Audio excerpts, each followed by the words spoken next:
खबरहार top rated show है पाकिस्तान को, उसमें नजर आती हैं और एक ही महीने के बाद आप छोड़ देती हैं। ना ही आफ्ताब साहब की मजबूरी मैं हूँ, ना ही मेरी मजबूरी आफ्ताब साहब है। ज्यादती वो ये रही 16-17 घंटे अपना फोन बंद कर कर बैठे रहे तो ना करें।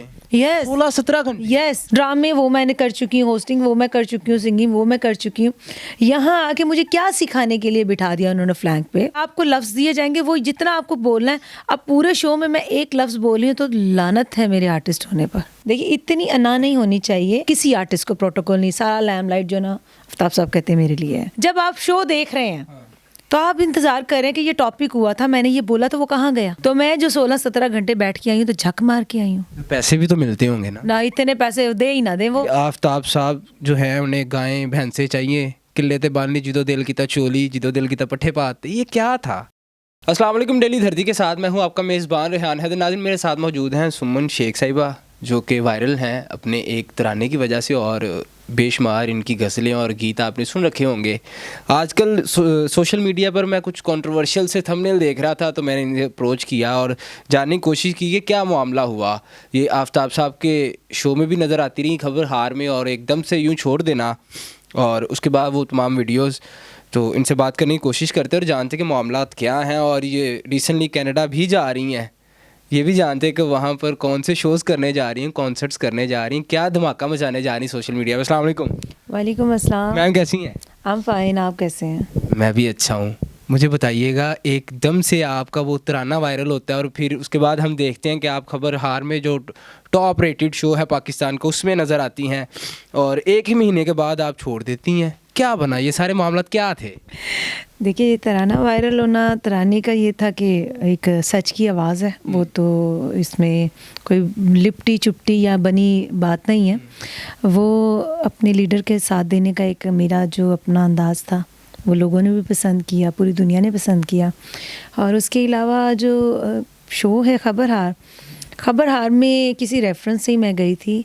और क्योंकि आपको पता है आर्टिस्ट जो काम कर रहा होता है उसके लिए बाउंड होकर बैठना बहुत मुश्किल होता है। तो आफ्ताब साहब ऐसे उनके साथ बड़ी अच्छी सलाम दुआ है, बड़ी अच्छी उनके साथ है, अभी भी है। मेरी तो अभी भी है, अभी भी उनके बाद छोड़ने के बाद भी मिले तो अच्छे मिले। लेकिन क्योंकि बहुत सारे लोग बार बार पूछते हैं, क्योंकि देखिए जब जवाब देना बहुत ज़रूरी हो जाता है कि आपने क्यों छोड़ा। मैं किसी को ये नहीं बता रही थी मैंने कि बस छोड़ दिया तो छोड़ दिया, नहीं सूट किया छोड़ दिया।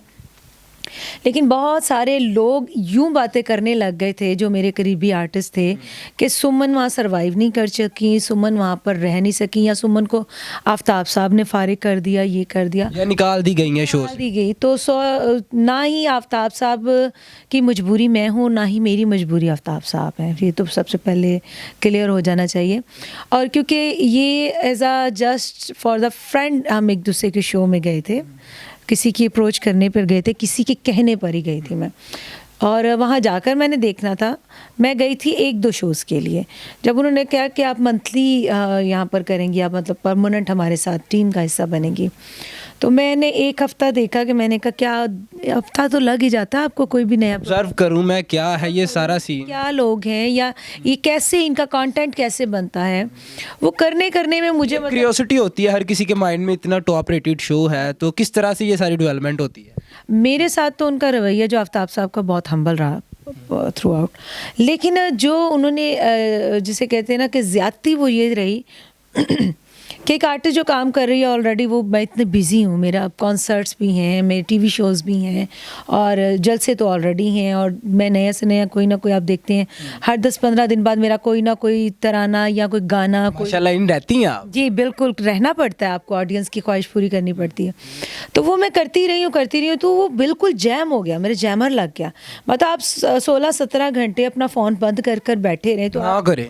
यस 16-17 घंटे। यस सोती कब थी आप? बिल्कुल ना, नींदें रह गई थी। रात को 4 बजे हम लोग घर आ रहे हैं और सुबह 12 बजे आपको लेने खूब नींदें उड़ाता है ये शो, किसी की नींदें उड़ा रहा है, पहली बार सुन रहा हूँ मैं। जी। अगर तो शो मेरे लिए तो शो नहीं, मेरे लिए तो मेरी आवाम थी, वो नींदें उड़ाती तो समझ भी आती। अब आप जस्ट चुप करके बैठ जाएंगे तो आपको खुद पे भी होगी कि मैं ज़ीरो से चल पड़ी हूँ यार। अब कौन सा नया काम मुझे सिखाना जो मैंने नहीं किया। ड्रामे वो मैंने कर चुकी हूँ, होस्टिंग वो मैं कर चुकी हूँ, सिंगिंग वो मैं कर चुकी हूँ।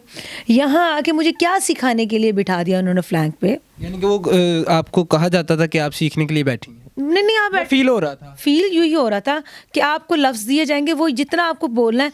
अब पूरे शो में मैं एक लफ्ज़ बोली हूँ तो लानत है मेरे आर्टिस्ट होने पर।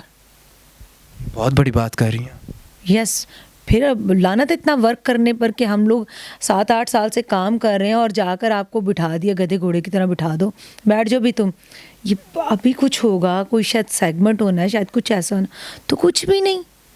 जो आपको बोलने के लिए दिया जाएगा, जो आफ्ताब साहब बोलेंगे वही बोलना है। और अगर आपने कोई अच्छी बात कर दी है तो काट देनी है, उन्होंने लगानी ही नहीं है। मुझे बताइएगा, जो भी आर्टिस्ट आफ्ताब साहब का शो छोड़ता है, कुछ चंद ही दिनों बाद वो सोशल मीडिया पे या किसी यूट्यूब चैनल पे या किसी मेन स्ट्रीम चैनल पे बैठ के कुछ कंट्रोवर्शियल स्टेटमेंट देना शुरू हो जाता है। क्या वजह है इसकी? नहीं, वजह ये होती है कि जब आप छोड़कर कोई आते हैं, इस तरह का शो छोड़कर आते हैं, रीज़न ये होती है कि जब आपसे लोग सवाल पूछते हैं ना, तो ज़ाहिर है हम भी फ़नकार हैं, तो हमें अपनी इज़्ज़त भी तो बचानी है ना। तो झूठ ना बोलने कोई लोग, जो मैंने बोला है वो सभी जानते हैं मैंने सच बोला है। और जो वहाँ बैठे हैं उनमें से भी काफ़ी अब फिर मेरे जाने के बाद भी कुछ लोग छोड़ कर गए हैं, और अभी और भी बहुत सारे छोड़ कर जाएंगे। तो क्योंकि वो रीज़न यही है ना कि उनके साथ चंद दिन ही बड़ी मुश्किल से गुजारा करना पड़ता है। देखिए, इतनी अना नहीं होनी चाहिए। सब फनकार हैं। आफ्ताब साहब शो के होस्ट हैं, शो के मालिक समझ लें, कह लें, वो शो के ऑनर हैं, तो वो करें। अपने घर का हर ऑनर होता है, लेकिन घर में और मेंबर्स भी होते हैं, उनका भी उतना ही प्रोटोकॉल होता है। सो वहाँ पर किसी आर्टिस्ट को प्रोटोकॉल नहीं, सारा लैमलाइट जो ना आफ्ताब साहब कहते हैं मेरे लिए है। सो मैं जो बात लिख कर दूंगा वही चलेगी। और अगर आप बोल भी जब आप शो देख रहे हैं तो आप इंतज़ार करें कि ये टॉपिक हुआ था, मैंने ये बोला, तो वो कहाँ गया? तो मीन्स आपकी गुफ्तगू ही नहीं लगी। तो मैं जो 16-17 घंटे बैठ के आई हूँ तो झक मार के आई हूँ। पैसे भी तो मिलते होंगे ना? ना, इतने पैसे दे ही ना दे। वो पैसे कितने दे? वो बता जितने, देना। नहीं, वो जितने भी दे रहे थे ना, पैसे कम थे। पैसों की मुझे उनसे नीड नहीं, क्योंकि उनसे हमारा पैसों वाला रिश्ता ही नहीं था। पैसों वाला हमारा रिश्ता नहीं था कि मैं उनसे कोई, और ना मुझे नीड है। मैं पर शो अच्छा कमा लेती हूँ। मेरा कॉन्सर्ट्स हर दूसरे तीसरे दिन मेरा कॉन्सर्ट्स होते हैं, टीवी शोज़ होते हैं, एज आ स्पेशल अपीयरेंस होती है, वो मैं कर रही हूँ। मुझे अल्हम्दुलिल्लाह ज़रूरत नहीं है पैसे। लेकिन उन दिनों ये सारा कुछ बंद हो गया था ना, सिर्फ शो रह गया था, तो जाहिर बात है बंदे ने मुआश को भी लेके चलना। नो नो नो नो, आपको किसने कहा? 16-17 घंटे आप शो को दे रही हैं। जी जी, ये मैं कह रही हूँ। वही तो मैं पूछ रहा हूँ। वो बंद हो गया था जिन दिनों मैंने शो किया ना, उन दिनों तो मैं अपनी ऑडियंस से बिल्कुल कट ऑफ। जो लोग मुझे शोज़ के लिए कॉल कर रहे हैं या कोई मेरे करीबी टीवी चैनल्स वाले शो कर रहे हैं, कुछ भी करें, मैं किसी से भी कनेक्ट नहीं रही ना। मुझे बताइएगा, आपकी एक स्टेटमेंट आई थी जिसे सुन के मैं भी बड़ा हैरान हुआ, और जारी बात है आपके जो फैंस हैं वो भी हैरान हुए होंगे कि आफ्ताब साहब जो है उन्हें गायें भैंसे चाहिए, किले ते बानी जिदो दिल कीता चोली, जिदो दिल कीता पट्ठे पाते। ये क्या था? तो यही बात है ना कि आप अब आप बैठे हुए हैं मेरे पास, और आप बैठकर ही चले जाएं, मुझसे बात करने आए हैं ना। तो अगर बात ही ना, तो आप क्या हैं मेरे लिए? गाय भैंसी है ना। देखिए, वहाँ पर एक रैंक बने हुए ना, ये है डिमी म्यूज़ियम, ये एक्ट्रेस हैं, ये सिंगर्स हैं, और ये ऑडियंस है। और अगर सिंगर की लिस्ट में भी बिठा के आप गाना नहीं गवा रहे, एक्ट्रेस की लिस्ट में बिठा के गाना नहीं गवा रहे, तो फिर आपने क्यों बिठाया हुआ भाई? आपको महसूस हो रहा था कि मुझे जंग लग रहा है? जंग क्या लग रहा है कि मैं किल हो रही हूँ। और मैं क्यों हो रही हूँ? मैं 1-1 घंटा चार्ज करती हूँ। तो आप फिर तो मैं यही, फिर वो रिश्ता नहीं रह जाना था। फिर आप मेरा पे करें, जितने मुझे घंटे बिठा रहे हैं उसका पे करें। बिठाई रखें भाई, देखी जाओ, मुझे देखने का शौक है तो देखी जाओ, अगर मुझे देखने का शौक है तो देखी जाओ, बैठी हूँ, पे करो। डन हो गया। तो अब आखिरी सवाल मैं आपसे करूंगा, कनाडा जा रही हैं आप, आफ्ताब साहब आपको नहीं लेके गए, अब आप अकेली जा रही हैं? नहीं, आफ्ताब साहब मुझे कभी लेकर जा भी नहीं सकते थे। मेरी अपने वहाँ पर अपनी कंपनी है, पाकम एंटरटेनमेंट कंपनी। ये कनाडा में कर रहे हैं अरशद महमूद साहब, जो कि बड़ा नाम है प्रमोटर में, इंटरनेशनल प्रमोटर हैं।